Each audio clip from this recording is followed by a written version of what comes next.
Assalamualaikum warahmatullahi wabarakatuh. Hari ini kita belajar tema 2, subtema 2, dan subtema 3. Pada pertemuan sebelumnya kita sudah belajar adaptasi tumbuhan terhadap lingkungan.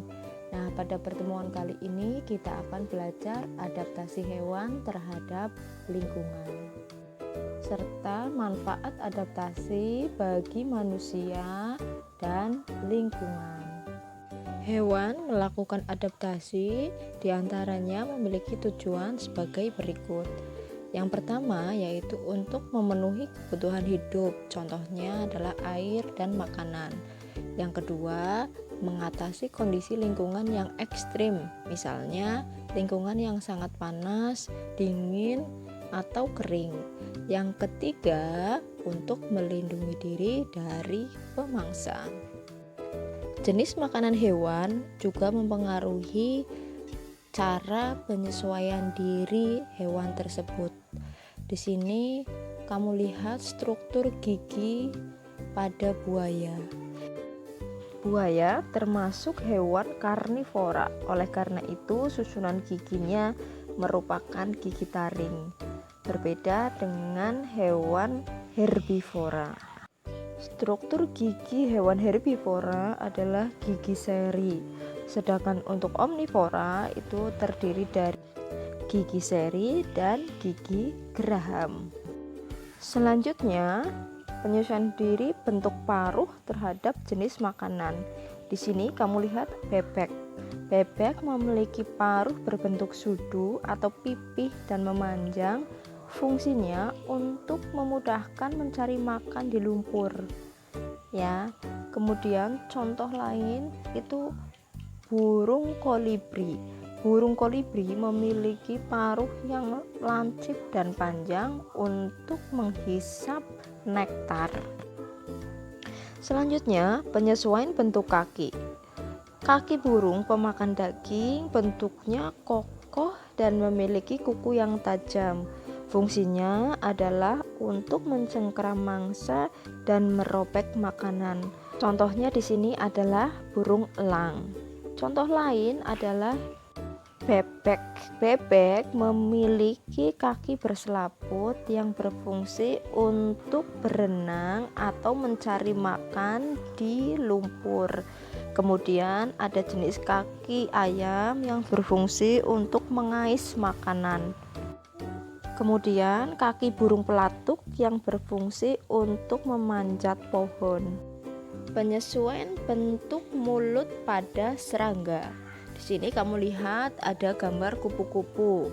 Kupu-kupu memiliki mulut penghisap sehingga memudahkan mendapatkan nektar yang terletak di dalam bunga. Contoh lain adalah bentuk mulut pada nyamuk.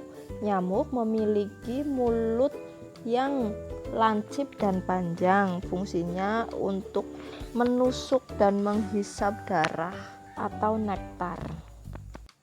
Cara hewan beradaptasi terhadap kondisi lingkungan berbeda dan melindungi diri dari pemangsa. Unta merupakan salah satu hewan yang hidup di daerah gurun yang panas dan kering. Unta beradaptasi dengan cara memiliki cadangan lemak pada punuk. Fungsinya untuk simpanan energi. Selanjutnya ada beruang kutub yang memiliki rambut berwarna putih yang berfungsi untuk berkamuflase menyerupai salju dan memiliki lapisan lemak di bawah kulit untuk bertahan di suhu dingin. Cara hewan beradaptasi melindungi diri dari pemangsa. Di sini contohnya adalah bunglon. Bunglon memiliki kemampuan mimikri, yaitu mengubah warna kulit sesuai kondisi lingkungan. Kemudian ada cicak. Cicak memiliki kemampuan autotomi atau memutuskan ekor. Hewan selanjutnya yaitu ikan buntal yang memiliki kemampuan menggembungkan tubuh untuk perlindungan diri.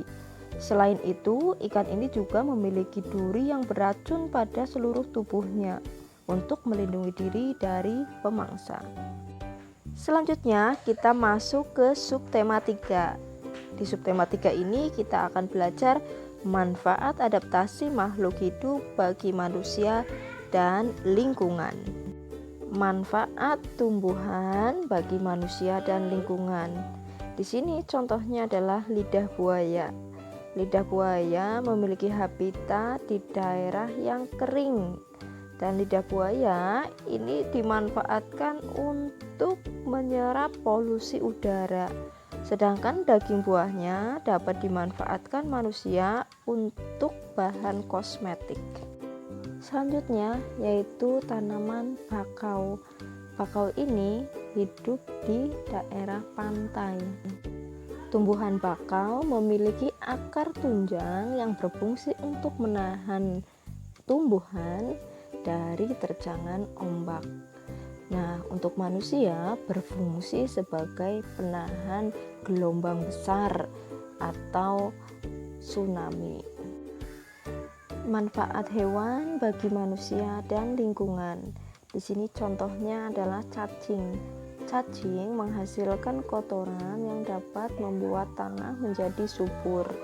Gerakan cacing di dalam tanah juga membuat tanah menjadi berpori. Nah, fungsinya itu untuk menyerap air dan nutrisi sehingga tanaman yang hidup di tanah akan menjadi subur. Kemudian ada domba. Domba memiliki ciri khusus berupa rambut yang tebal yang berfungsi untuk menghangatkan tubuhnya. Nah, pada manusia rambut domba ini dimanfaatkan untuk membuat kain wol. Pelestarian hewan dan tumbuhan berdasarkan lingkungan hidupnya.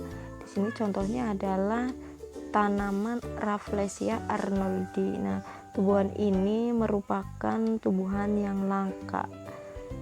Tumbuhan ini memiliki warna merah dan mengeluarkan aroma yang busuk seperti bangkai untuk mengundang hewan penyerbuk. Selanjutnya orangutan. Orangutan ini juga merupakan hewan yang harus kita lindungi karena habitatnya sudah terancam.